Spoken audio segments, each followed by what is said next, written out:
For the special meeting of the Planning and Zoning Commission for the City of Goodyear on August 2nd, 2006.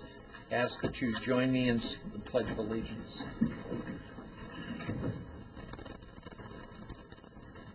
I pledge allegiance to the flag of the United States of America and to the republic for which it stands, one nation, under God, indivisible, with liberty and justice for all.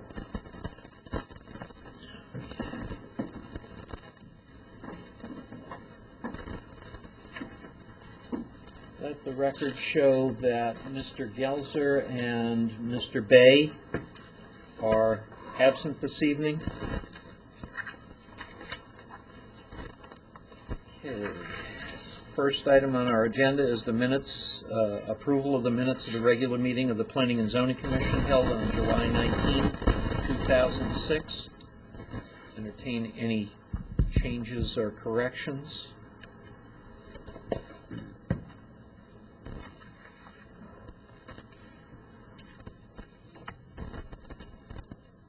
Hearing none, I'll ask for a motion to approve the minutes of the July 19 Planning Commission meeting.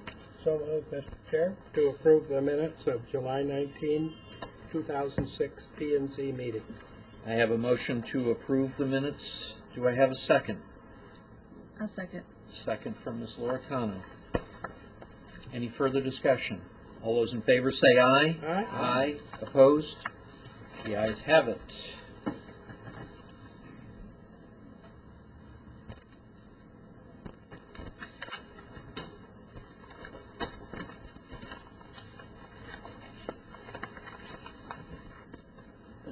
Okay.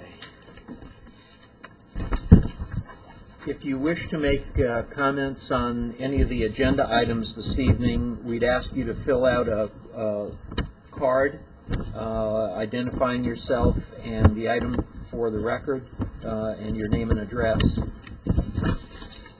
And if you're a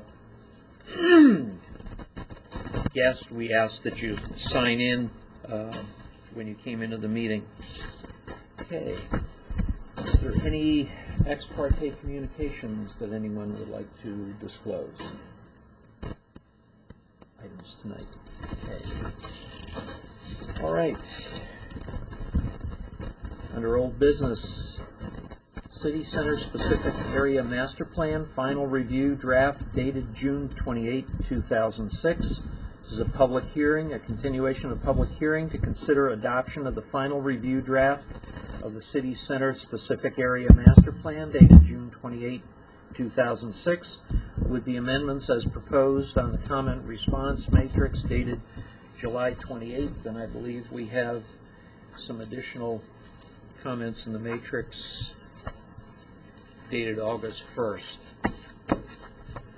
The applicant is the City of Goodyear. Mr. Krause. Yes. Mr. Chairman, members of the Commission, members of the public, before I get into the formal presentation, I have a very brief PowerPoint and just want to do an overview of the City Center, and then we can review the comment review sheet and the process for the City Center. I'd like to follow up on last meeting where we had a public hearing and we heard from Jamie Cavalier, the Vice Chair. Unfortunately, Georgia Lord, who has been our chairperson, was not able to make our last meeting, and she's here this evening. I'd like to publicly recognize her and her contribution to the process. She's been through the process since we began in January of 2004. She's been the driving force and has kept staff moving this planning process through and stayed with it, and has been very vigilant in making sure that we get good public input, that the process works, and that we have a plan that everyone is pleased with. So Georgia has a few comments to make, and I'd like to introduce Georgia, and then I'll do my presentation. Thank you. Thank you.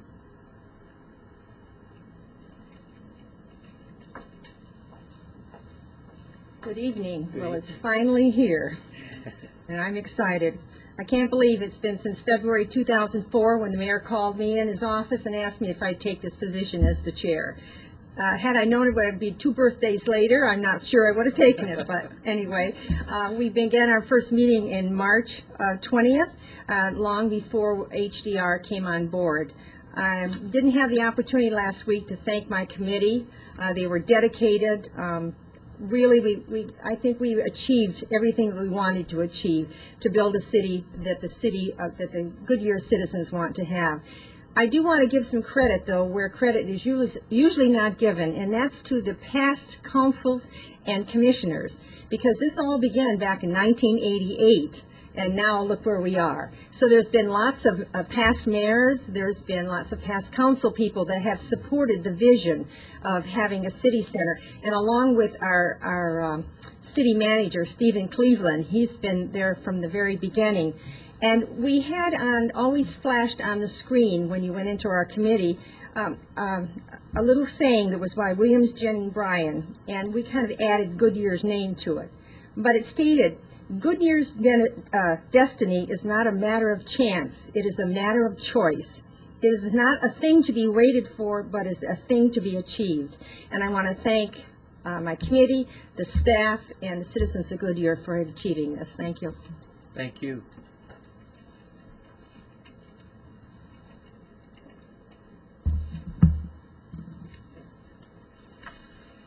Mr. Chairman, I have a brief PowerPoint where I'd like to do an overview of the city center specific area plan. I know we went into some detail at our previous public hearing. This is also should be considered a public hearing, and public comment would be appropriate. In your packet, I guess there's the, how do I do that? In your packet are 2 comment sheets. I'll just quickly talk about that. There's this lengthy comment sheet. We have the draft document is dated, I believe, June 28th. And since that time, there's been quite a bit of discussion and review by stakeholders on the plan. And what you have is a compendium of all the comments on the left-hand side of the page. They're numbered. And then you have a city response. And the response would be, if it says NA, no change is being recommended, or the change was made, or we clarified something, or we made a change, and so that is discussed in the response. And then 11th hour, a few comments left that were just inadvertently missed as an addendum that's dated August 1st. So we have the first addendum is dated, or comment sheet is July 28th, and then we have one that's August 1st.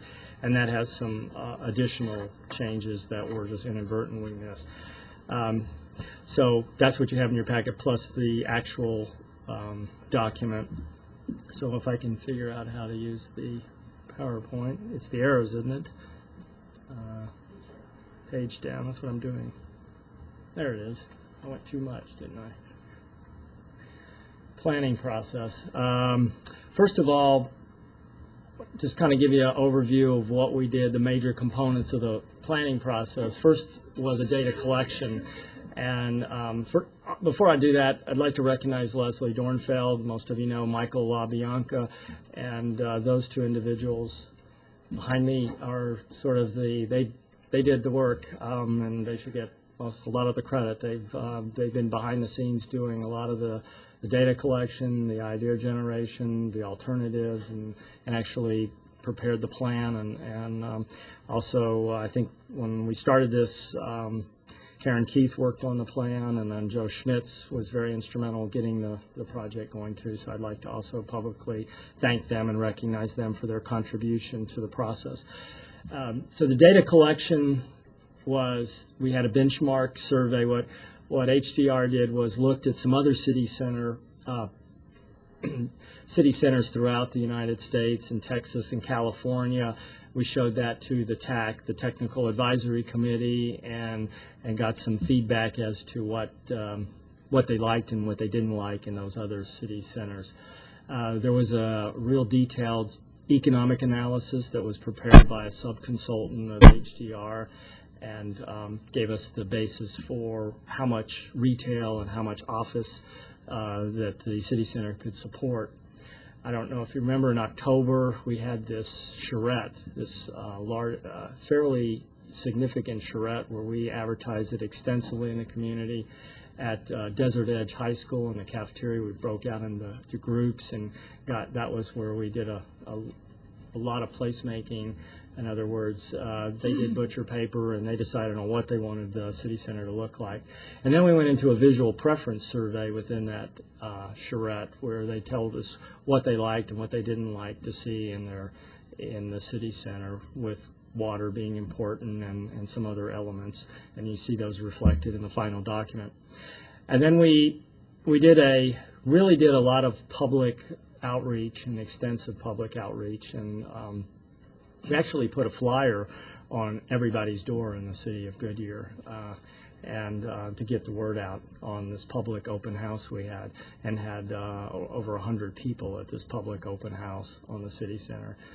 So we made extraordinary effort to get the word out to the public and get their comments. From the charrette and the public open house, we had 3 alternatives that we looked at. If you recall, there was alternative A, B, and C, and unfortunately we didn't pick one of those exactly that way. We had to do some refinement of those alternatives. Primarily, the change was in the circulation plan. In the alternatives, the roadway, Yuma Road and Estrella Parkway, primarily Yuma, was sort of changed somewhat, and we were not able to figure out a way to make that work financially. It was going to be very, very costly to the citizens and the community to move those roadways, and the cost-benefit analysis we did for what we gained from benefit wasn't worth the cost. So we went back to the normal straight street with Yuma and Estrella Parkway.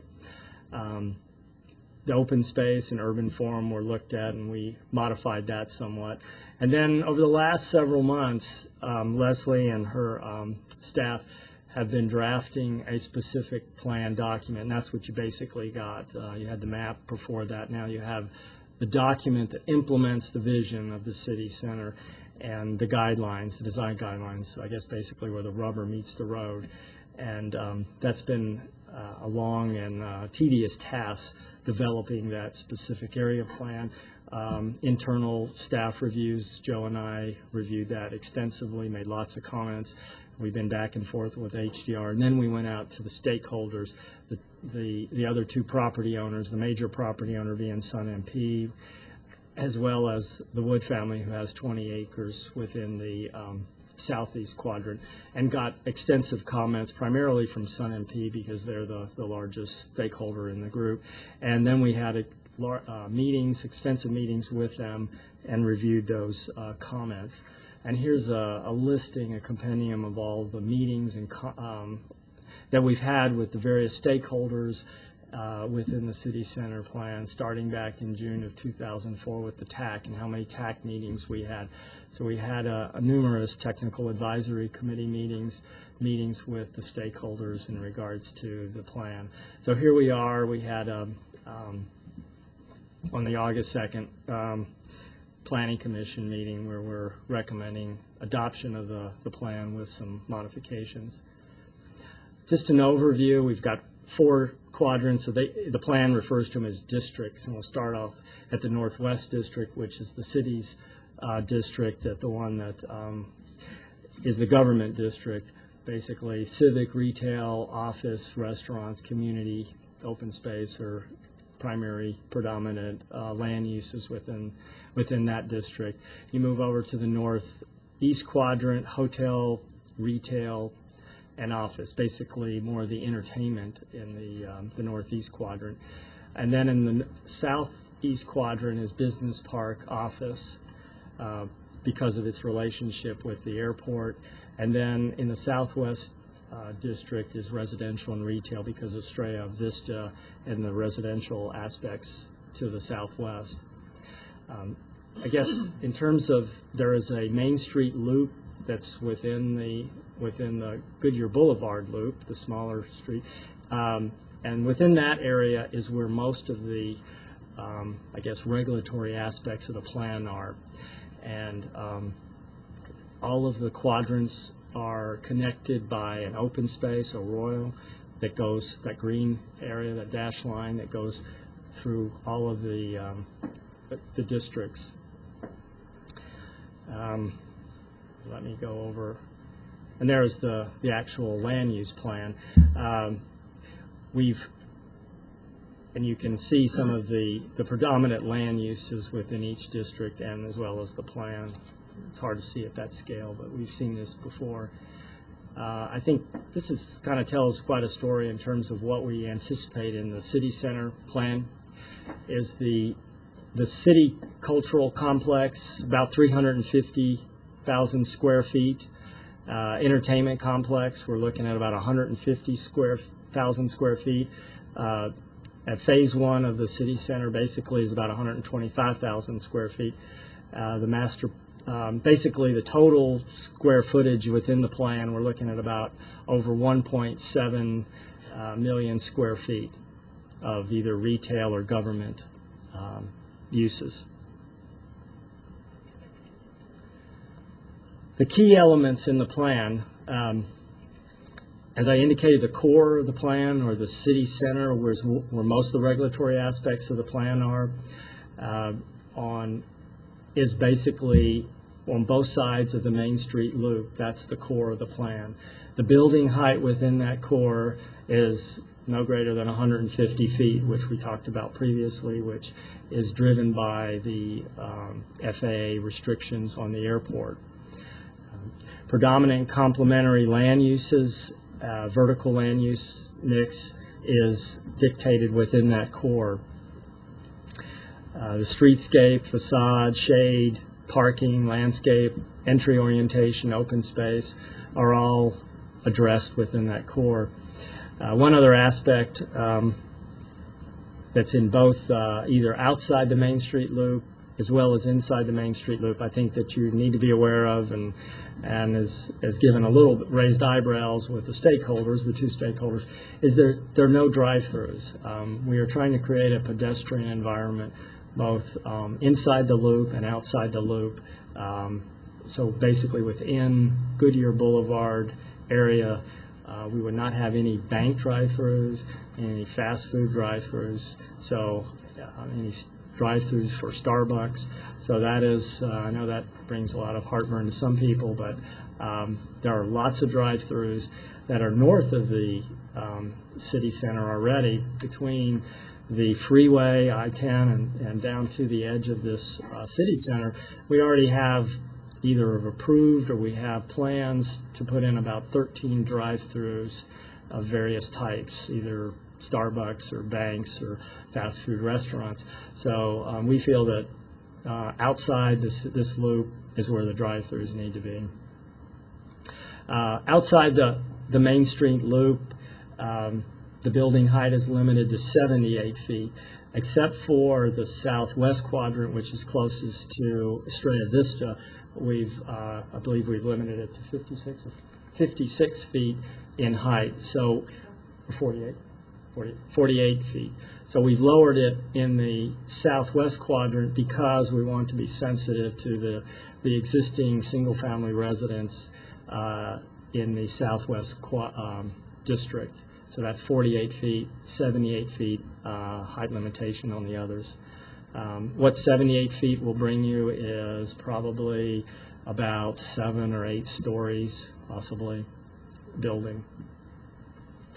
Land use we've already talked about the land use, dictating the land use, and there's a list of approved or allowed permitted land uses within the city center. The streetscape is also addressed, facade, once again, shading, parking. Parking's critical within the loop. When I say the loop, I'm talking about Main Street Loop. So we've got 2 loops, basically. I want to make sure. We're looking at keeping parking, not having your traditional commercial development where you have the parking out to the street and then you have the building. We're trying to push the buildings right up against Main Street, except for on-street parking. But parking garages would be allowed. But the design guidelines provide that no off-street parking be visible from the Main Street loop. And that's a critical element in the plan. We dictate landscape, entry orientation, open space. The theme, as we talked about, I believe we talked about this last week, or not last week, or our last meeting, was that the architecture theme is Southwestern Contemporary. And within the city center plan, there is a color palette of those primary colors that are anticipated for the buildings, as well as a secondary or accent colors that would be permitted, mostly desert colors. And there's a range of colors there that we would be looking at. But Southwestern Contemporary is the theme that we would be looking at. I think that concludes the PowerPoint presentation. And as I indicated, we can go through the comment sheet. Maybe first I can introduce you to there's quite a few comments in here. I know some of them are very innocuous and they're little minor changes or clarifications. Some are somewhat significant based upon stakeholder comments. Most of the stakeholder comments dealt with the amendment process, that this is the city center is being adopted as not as an amendment to the general plan, because we believe that the general plan dictated that a city center specific area plan be adopted. So this is implementing our general plan that was approved in November of 2003. It's a component of that. It provided for an area at the 200 acres, and actually in the implementation plan of the general plan said that we should adopt this specific area plan. So how this specific area plan will be adopted and used as PADs or planned area developments are submitted within the 200-acre loop.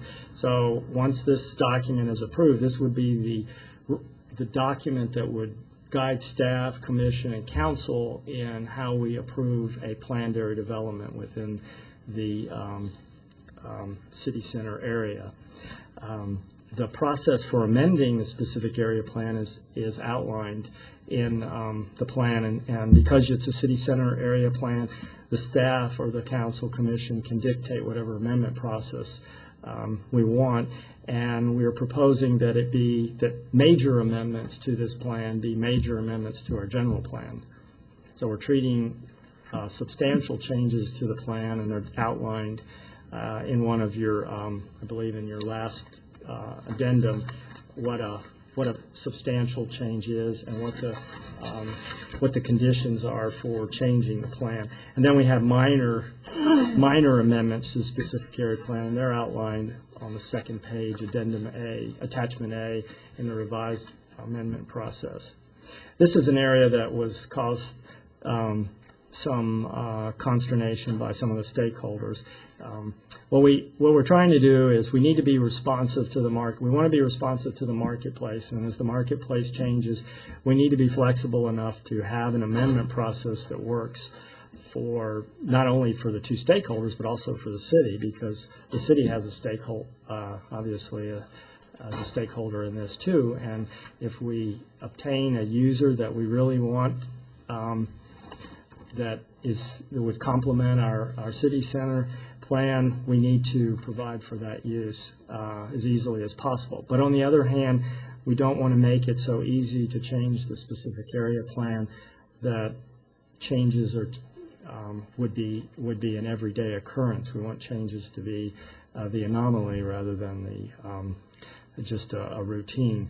So we have set a fairly high high bar for changes.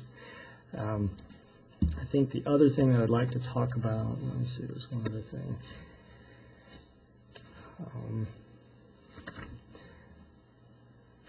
I believe that concludes. Maybe I'll just take questions and comments from the Planning Commission, and also Leslie, of course, and Michael are here and can answer any specific questions that you might have on the details of the plan. So, Mr. Chairman, if you have any questions of me, I'll be happy to answer them. Thank you. Are there any questions of staff or the consultants? on the changes, the base plan, the addendums. Ms. Asplin? I apologize if I'm asking questions that were given in July, since I wasn't here. But looking over a couple of the comments and responses, reference number 120, page 35, regarding the open space principles. This is on page 18 in the packet. It was regarding public art, and that recommended that planning commission and city council will be determining that. So is that a case-for-case situation? Is that what we've included, or is what has been discussed now? Mr. Chairman, Vice Chair, trying to remember what the comment was. I believe the comment was that they were asking clarification on whether public art was going to be mandated in all open spaces, or should we mandate public art. And I guess what we were pointing out was that public art is not a regulatory, it's encouraged, but it's a non-regulatory item in the plan. So the staff would not mandate public art. The citywide, we're looking at a public art program, and I just didn't know what discussion. I believe that's the extent of the discussion, is that they just wanted clarification whether we were mandating public art, and we're not mandating public art, we're encouraging it. I think the other question may have been answered for me now that I've seen this revised amendment on page 2, reference number 14, regarding building height change from major to minor, and it looks like it is staying as a major amendment to change the building height in increasing, correct? Is that how I'm reading it? That's correct. That's correct.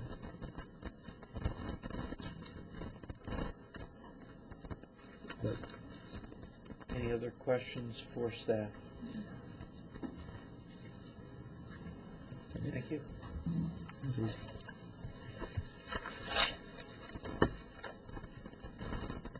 Okay, I have one card for a speaker, but I will also invite others that have an interest in speaking up. Mr. McNallen? Yes. Introduce yourself and your address, please. My name is James B. McNallen. My nickname is Tex, go by Tex. I live at 15617 West Earl Drive in Goodyear, 85338. Thank you. Okay. I did attend, and incidentally, Mr. Chairman and members of the committee and ladies and gentlemen, I did attend the public session you had over at the high school, so I'm interested to that extent. I want to make just several observations or comments. First of all, I am very concerned about the 150-foot height for buildings in the city center plan. 78 feet height in another section, and I'm not concerned about 45 feet height. That sounds about right to me. First of all, I think that 150 feet height is far too high in this community. I want to tell you that my feeling is that the members of this community want to look like Scottsdale, and to look like Scottsdale for as long as possible. We do not want to look like West Los Angeles. And I urge you to take that into consideration.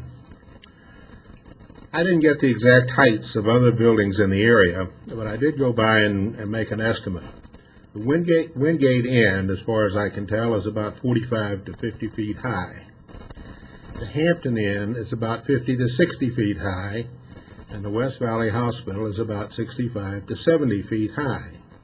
First of all, I think the West Valley Hospital is a little bit too high, but I wouldn't protest that considering the facility and the fact that we needed it. I think that the sketches that were presented at the open meeting which I attended at the high school were misleading.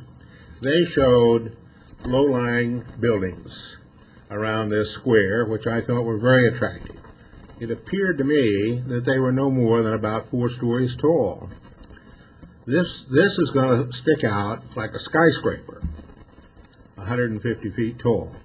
We do not need these kinds of buildings in this area at this time. Now, perhaps 20 years down the way, we will need them, and it will be justified. It is not justified now. And there's no reason to have all of this office space and rental space and so on if we're going to have a tower for our city offices. That is not required. It is not needed, and we should go back to the drawing board.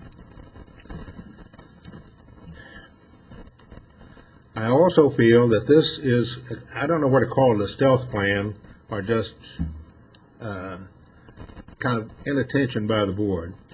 In my judgment, if you go through with this and adopt this city plan and it goes through, this will bust the city's zoning restrictions forever. Actually, if the city itself authorizes a 150-foot structure, why should anyone else be restricted to something less?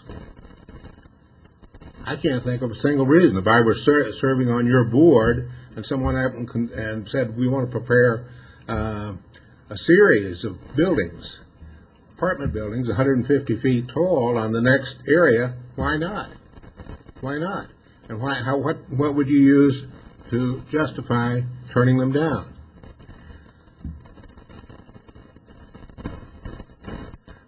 I think that if you go through with this, it will bust the zoning plan wide open, and that there will be no restrictions thereafter which will be able to keep the city at the current status that it is. That is, a nice, attractive community.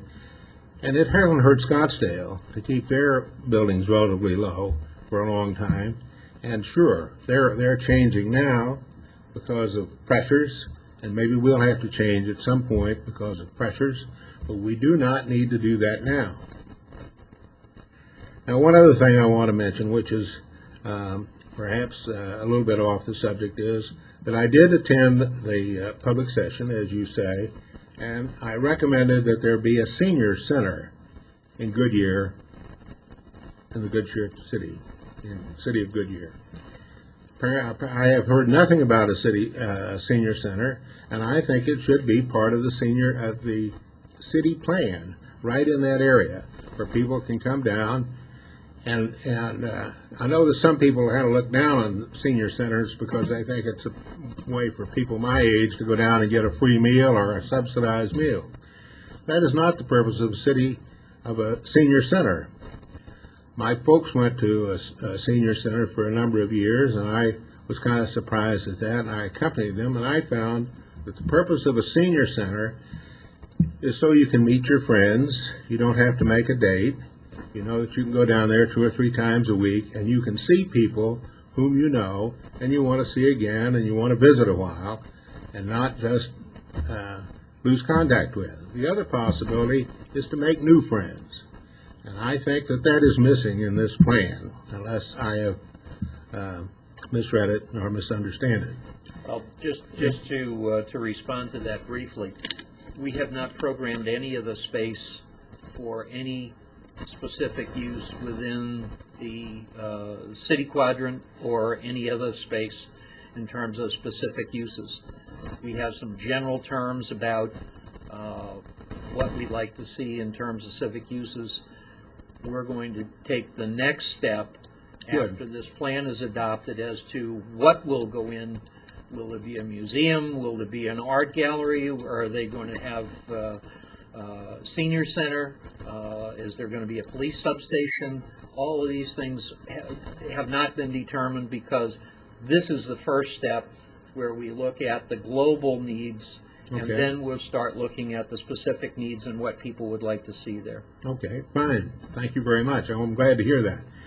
But I want to tell you that I urge you not to approve building heights of this size. This is going to destroy this community as it exists today, and as most of us want it to exist for quite a while in the future. Thank you very much. Thank you. I don't have any other speaker cards. Is there anyone else that would like to address the commission on the plan and the the addendums? Okay. If there are none, then we will begin our discussion. What I'd like to do is to take the two packages, the addendums, the one dated July 28th and the one dated August 1st. You treat those as amendments that we would act upon individually with a separate vote on each set of addendums. If there are specific items that any of the members of the commission would like to discuss, delete, modify, we can do that. Once we deal with the addendums, then we'll take action on the master plan with these addendums incorporated, if that's acceptable to the commission.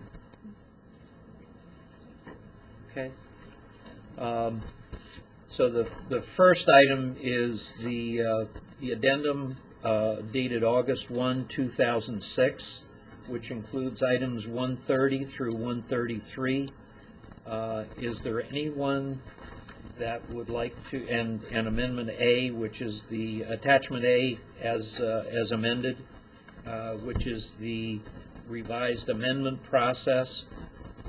It includes the strikeouts and additions as a result of negotiation with the stakeholders and review by staff and the consultants. Is there any item on that document that any of you would like to discuss, modify? If not, I'll entertain a motion to approve the addendum dated August 1, 2006. So moved, Mr. Chair, to approve addendum August 1, 2006, item reference 130-133, and attachment A. Okay. I have a motion. Do I have a second? Second. I have a second from Mr. Lux. Any further discussion on the motion? All those in favor say aye. Aye. Opposed? The ayes have it. The July 28th document is much more substantial, both in terms of quantity as well as issues. The items are numbered 1 through 129, include an earlier revision of Attachment A, the revised amendment process, which we have modified. So I would suggest that we delete that from consideration, but there is an Attachment B, which includes new glossary terms that were definitions that were not included in the plan, but found to be desirous to include in the plan. Mr. Kraus, would you address briefly Mr. McNallen's comments concerning building height and the impact on the rest of the general plan? Yes, Mr. Chairman. The building height issue was, there was considerable debate about building heights at the Technical Advisory Committee and at the public meetings, and as the commission, some of those that were involved in the process may remember, there wasn't unanimity on what the height should be. There are those that felt that 4 stories, 5 stories was plenty, and that we should cap it there, and there were those that felt that we needed to go up, go higher. And the issue, a couple of things. We had a ceiling on the height of 150 based upon the airport, so we couldn't go, basically, I mean, it wasn't safe to go any higher than that. The second thought being was that we wanted to create a really urban environment, and the only way to be able to create this urban environment was to go higher and to create a synergy within a smaller area. And what we're finding now is infrastructure costs have really skyrocketed, building costs have really skyrocketed. So virtually have to get smaller, and people are going to need to go up in height. I mean, it's just a function of I think the marketplace, and we're seeing more and more of that. And as the prices go up, the land becomes more valuable, infrastructure costs and building costs just almost dictate that you go up. And so it was felt by, I believe, the majority of the commission and several individuals on the TAC that we needed to go as high as possible. And what we've done is 150 feet really translates into I would guess 12, maybe around 10, 12 stories high. 78 feet translates into about 7 or 8 stories high, and 4 or 5 stories would be more in the neighborhood of the 48 feet, more in the neighborhood of the Hampton Inn, Wingate. I think they're more around 48, 50 feet. So that was the general. That was the majority felt that height was important. There was a strong minority that did feel that height was a problem for them. So that's where we're at on it. I'm not sure I fully explained the issue. I think, and I'd like Leslie to comment just briefly on the absorption rate and the window that is envisioned in terms of building this city center. Please. When we did a market study, Mr. Chairman, members of the commission, when we did a market study for the city center, what we recognized is it's a long-term process. And as you rightly pointed out, 20 years is possible. However, we also recognize that you need to start establishing your place in the market now. And so the market study really said at this point we need to start with one place, make it good, and then grow. And so that would kind of create this longer-term window, I guess is a good word for it, to build buildings of varying heights. The 150 feet limits the top of a building, so everything has to be under that. Antennas, roofing equipment, mechanical equipment, and it also costs more as you go up. It's expensive once you change and you go from, I think, a 4-story building to a more than 4-story building. Your entire construction method has to change. So there's an incremental change in construction cost as well when you go higher. And that's, again, as Harvey mentioned, reflected by land values. The developer is not going to want to go up unless it's justified by the market as well. But they can build lower, but they just can't go above that 150 feet. Another thing I'd like to point out is exactly what Harvey said, is there was a large discussion at the TAC about height. The chairwoman talked a lot about the city of the future and needing to accommodate a lot more people. One of the other things that we talked about is that we require buildings to be stepped back after, Michael, 30 feet? Okay, I think it's a 30-foot height. The whole point of the setback is we recognize you need to create a sense of enclosure to create the kind of environment we want. Our streets are wide. They're 150 feet wide along Estrella Parkway, Yuma Road, and Goodyear Boulevard. That's a very wide space. And so a building height we require a minimum building height of 3 stories on both Yuma and on Estrella to create a sense of enclosure of room, so you actually have that feel of an urban environment. But after that first, and I believe it's 30 feet, it might be slightly higher, we require the building to be stepped back. So the impact of a tall building isn't felt by the pedestrian on the street. So you have the benefits of the people buying, shopping, and living there, but you don't have the impact of that height. You know, like you're in New York and you see these big walls of 100 feet or 75 feet. You're not going to have that in the city center. Everything's going to be stepped back a little bit. So you'll have light and air coming into that environment. Is there anything else that you can add to Mr. McNellan's comments? And I'll get back to you in a second, Mr. McNellan. Well, one comment is that I was just in Scottsdale today taking pictures for this project. There are building heights all through Scottsdale that are in excess, substantially in excess of 48 feet. Many of them are higher. The Mayo Clinics alone are a good example. Part of the reason you don't feel some of that height is in some of the higher buildings that were built earlier, they're set quite far back from the street. The same with the city center. The surrounding areas outside of the city center, there's about between 1/8 and 1/4 of a mile between those areas and the area that could be as high as 150 feet. So you have a very long, potentially 1,000-foot or 1,200-foot kind of a setback, which lessens the impact of that height and the angle of the view, so to speak, from the buildings to the areas around it. And then again, that height is stepped down to 78 feet, and there's a pretty big buffer, a minimum of 150 feet, which is the width of Goodyear Boulevard, plus the 50-foot setback, which is 200 feet, until you just even get across Goodyear Boulevard to the next development, which probably has, 50-foot, I'm guessing, standard setback in Goodyear. So you have a 250-foot minimum buffer if, in fact, there was a 78-foot building built on Goodyear Boulevard pushed right up against its setback. So, again, the impact of that height on people outside the city center is really minimized by those distances and that buffer. Additionally, the idea of not being able to restrain height, the reason we want height in the city center is that's where we want the center of the city to be. We want the most people there, we want the most activity there, we want the most intensity there.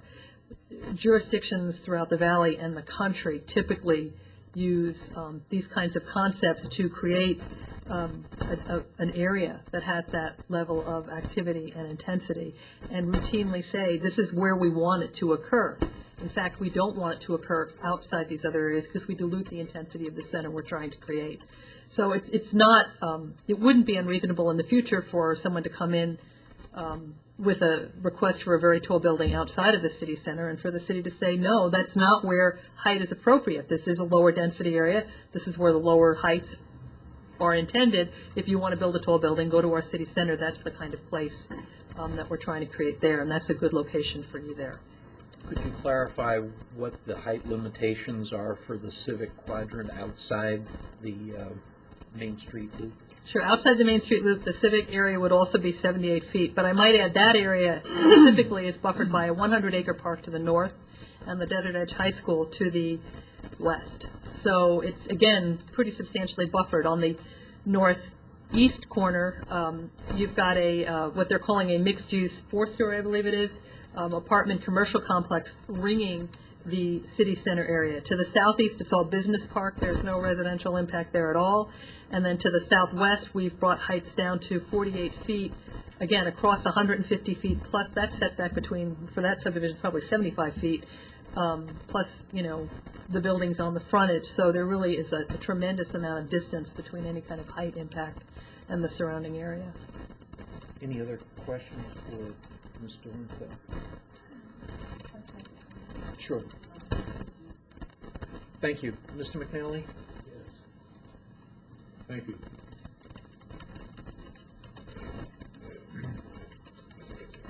Mr. Chairman and members, I agree that over in Scottsdale these days they are going higher, and you can see quite a few buildings that are higher.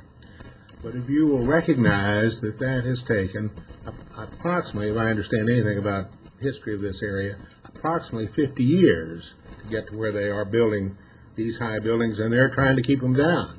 In fact, they just rejected the Trump Tower, a huge benefit to most communities. They had the good sense to reject that and turn them down. I hope this board has the good sense to do that here. 150 feet altitude for a building is about 10 stories. 15 stories, I'm sorry. It's about 10 feet per story. I think it's 12 plus the mechanicals. Do you think so? Yeah. Perhaps. I'm not going to concede that. Pretty skinny stories. Well, okay. The second thing is that even 78 feet, in my judgment, at this time in our development, is too high. I think it should be about 45 to 60 feet at most. We do not need to have down right in the center a bunch of tall buildings and then everything spreading out from that. That's not what we want in this community. Take a look over at Litchfield Park. I'm not an advocate for everything they do over there, but they do a lot of things that are very good. One thing they did is they turned down the Wigwam, which is their great jewel, and would not let them build as high as they wanted. And not only that, but I think it was 60 feet, and they had them step back, so it would not appear to be so high from the people passing by, either as pedestrians or in their cars.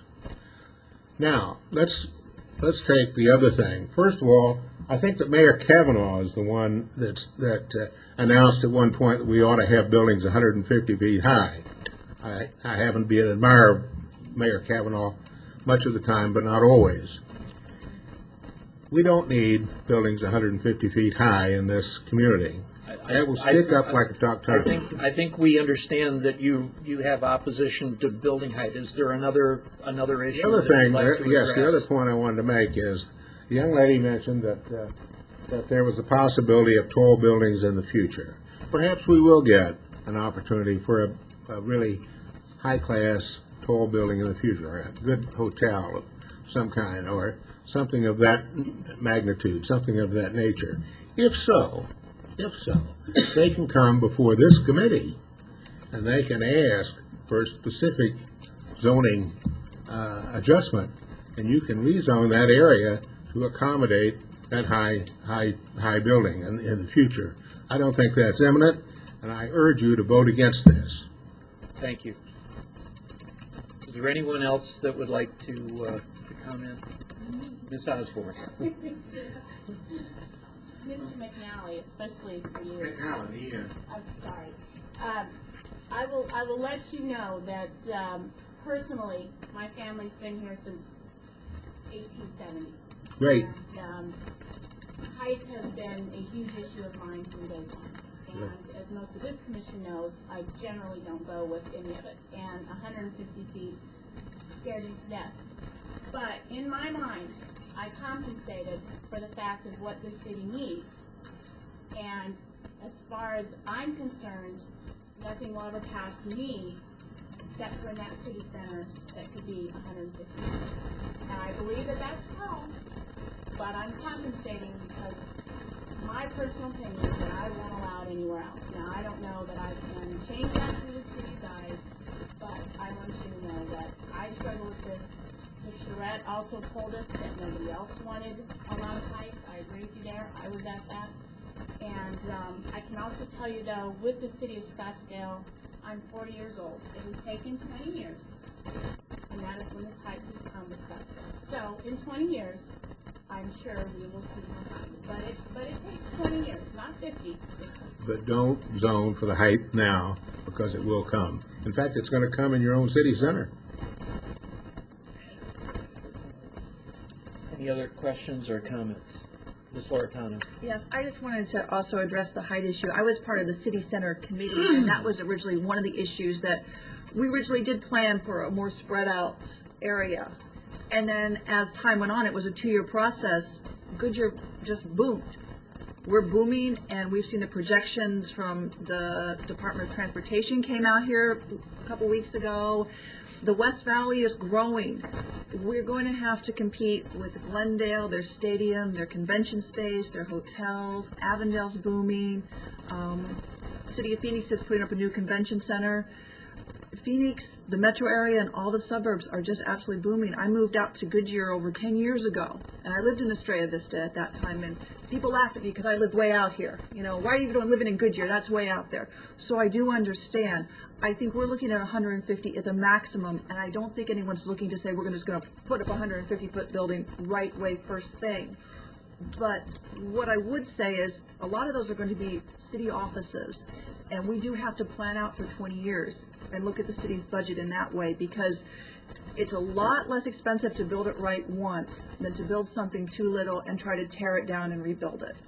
So I do understand, and I think there's been lots of provisions in the plan. She's done a great job, the firm has, at doing the setbacks, doing modifications of architecture so they don't look like just giant sticks there if there's a larger building. So I really think that once they're built and once they're buildings, there's going to be some variety. There's going to be variety on residential and shopping and businesses. They're just not going to be towers sitting there, and I really think they've done a great job in putting it all together. Well, I'll say this. I thought that the plan they showed at the high school, which showed relatively low buildings, 4 or 5 foot stories tall, look great. I think that this is kind of the Trojan horse. I think that if the city builds a building 150 feet high, which is the very maximum you can build, obviously. We just clarified that. The limit is 78 feet for the civic quadrant. And all of these projects are going to have to come back before the city council and the planning commission to be approved before they're approved for construction. So this is the limit. It's just like outside the city center, the limit is, Harvey, 48 feet? Mr. Chairman, it's within the Main Street loop of 150. Outside the Main Street loop, it's 78 feet, except for the southwest quadrant, which is 48 feet. No, what I was speaking of is outside the city center, the rest of the general plan, there is an absolute height limit for development outside of the city center that's already adopted as part of the general plan. Well, that's a zone, outside the city center is 56 feet. 56 feet. For commercial, up to, it gets an additional 10 feet for architectural features on commercial, 50 feet for heavy industrial, most industrial 40 feet. One more point. I know you didn't come here to debate me, but at this time, we still have land. So we need more land, buy some more land outside the circle and use that. Please do not build the buildings that high. You will not be here forever, and once the committee goes on record with 150 feet high, you'll have ungodly pressures here on this board and on the city council to let everybody do that. Please do not do that. Thank you. Any other comments? Mr. Gelzer and I feel obligated since he's not here, are among the strong proponents of the ability to go up. And a lot of it has to do with economics, as was explained earlier. A lot has to do with the fact that from the very beginning, the concept was an urban core. And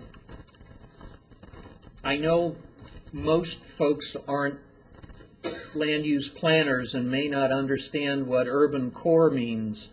But urban core means buildings to the sidewalk. It means density that can only be achieved by going up. That's the reality of an urban core. During the charrette, and I was there, during the charrette there was much discussion about density and height. And I left there believing that there was two camps. One felt that height was highly desired, and another that height was not highly desired. I certainly understand that we have some differences of opinion. However, during the course of the TAC deliberations, the economics, the change in the rate of growth, and the fact that the city is starting to need space, we're getting inquiries about the city center now. If we don't have a plan, we're going to lose opportunities that may be one-of-a-kind opportunities.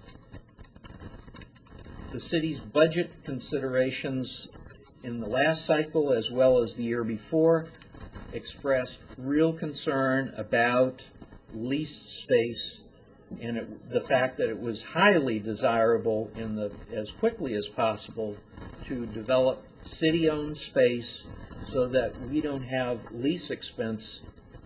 We're going to have to be creative because we've got a lot of competing interests with the widening of I-10, other infrastructure improvements. There are lots of fiscal pressures on a city that's growing like ours to accommodate the growth and provide quality services as we have. So things like public-private partnerships are going to have to be on the table. There are folks that aren't going to understand what those are and how they can be made to work for us. But that's what the city council is going to have to wrestle with in the policy side. But I think foreclosing the opportunity to have a Marriott hotel that is going to be a prime meeting space, for example, they're going to be looking for 10 to 12 stories, and they may come in 5 years from now, 10 years from now, 15 years from now, or they might come in tomorrow. I doubt they're going to come in tomorrow. I think it really depends on the development of the airport and the commercial space around it, but it's going to come. And we need to be prepared to seize those opportunities, otherwise we're going to miss them completely. So with that said, we have before us the addendums that are dated July 28, 2006, numbered 1 through 129. We are going to delete attachment A from consideration because the amendment we just passed changed that, but we do have attachment B, which is new glossary terms.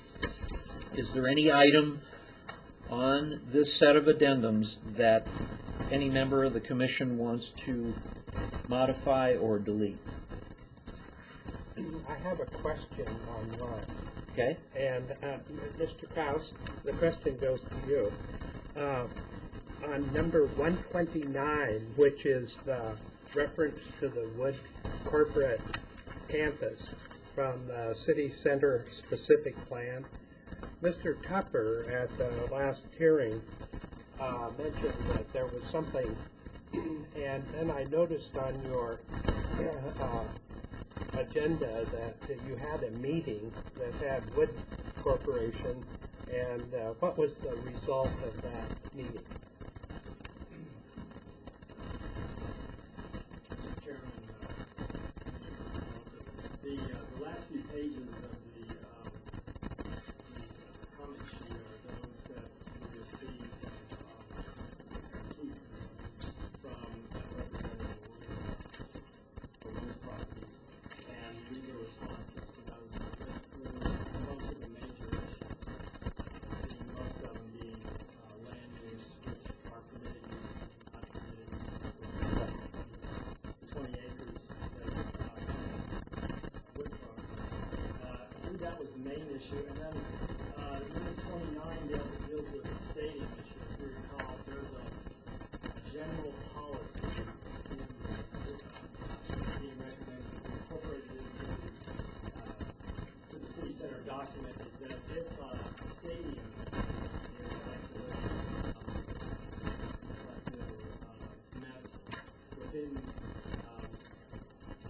the area, 20 acres that are wood, we would reevaluate, would not apply the city center specific area plan first. It's likely that those 20 acres would be probably converted to higher density, most likely retail, possibly even residential, to complement the stadium. And then Mr. Tupper was concerned about what happens to his land if the stadium comes in. And the policy goes further to talk about if there will be consideration of amending the land uses around the wood property and Sun and Peace property to complement the stadium also. And the other clarification was, and I think where Mr. Tupper was really concerned, was this only deals with land use if the stadium comes, that the wood property would still be under the requirement to build the infrastructure, Goodyear Boulevard, that really bisects this property, that would still be a requirement. Utilities and infrastructure are not exempt from the city center specific area, even if we have a stadium. So I think that was the primary issue. There's someone here in the audience that represents the wood, and could let you know if the comments reflect what we have agreed to. So that's. So in summary, Mr. Chairman, then, so Mr. Tupper is satisfied then that his representative is in the audience too, so I don't want to speak for him. Daryl Manhart is an attorney with Ed Bull's office, Virgin Craig Dealer, and he's Sure.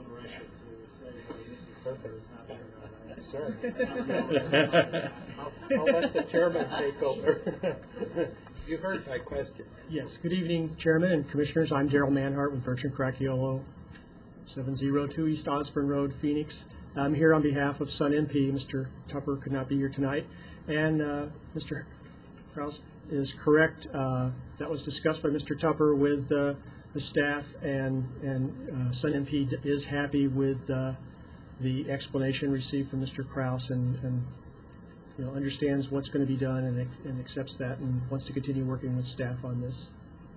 Thank you. Anything further? Oh, that's it. Okay. Thank you. Okay. That's the only question Okay. I had. Ms. Osborne? I'm not sure if this is for Leslie or Harvey. Reference 116, page 17, some of the uses that were asked about, and then were added or not added. Religious facilities for E, it says use not added, inconsistent with the use and character of the Southeast District. Is there an area that religious facilities are available?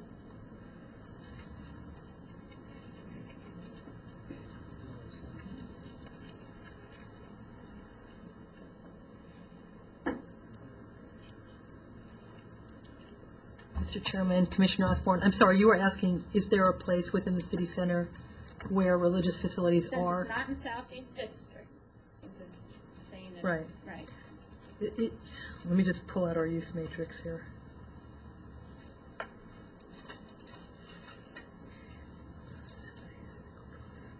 We have non-assembly cultural civic facilities. We don't address religious facilities at all in the use matrix. So that would be a minor, at this point I believe it would be a minor amendment to add it. The reason we didn't, we said it was not appropriate in the Southeast District, Michael, correct me, is because it was the business park?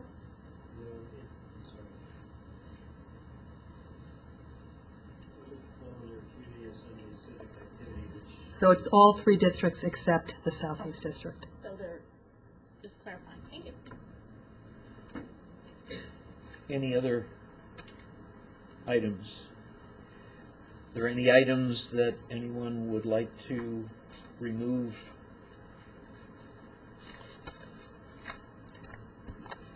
Okay. Is there any further discussion? If not, I will entertain a motion to take action on the addendums dated July 28, 2006, with attachment B.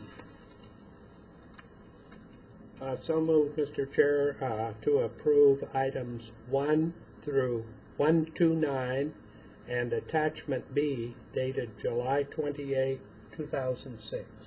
Thank you. I have a motion. Do I have a second? Second.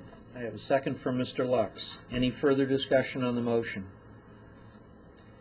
All those in favor say aye. Aye. Aye. Opposed? Motion carries. Okay, the last action item is we now have before us the final review draft dated June 28, 2006, as amended by Addendum 1 and Addendum 2, that being July 28th addendum and the August 1st addendum. Is there any item for discussion that any member of the commission would like to raise? Questions?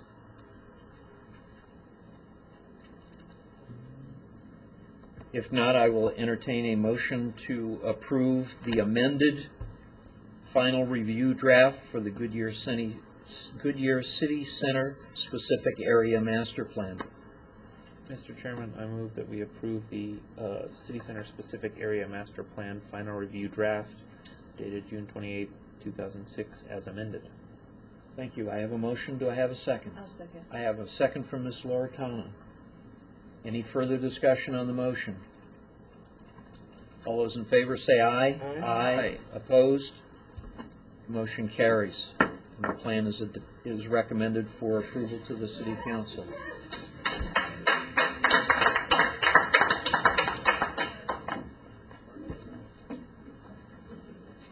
Okay, the last item on our agenda is staff communications. Just a reminder that our regular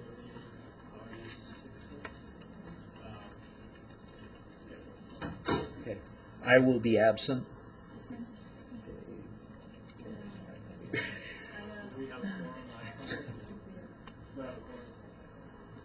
I believe so.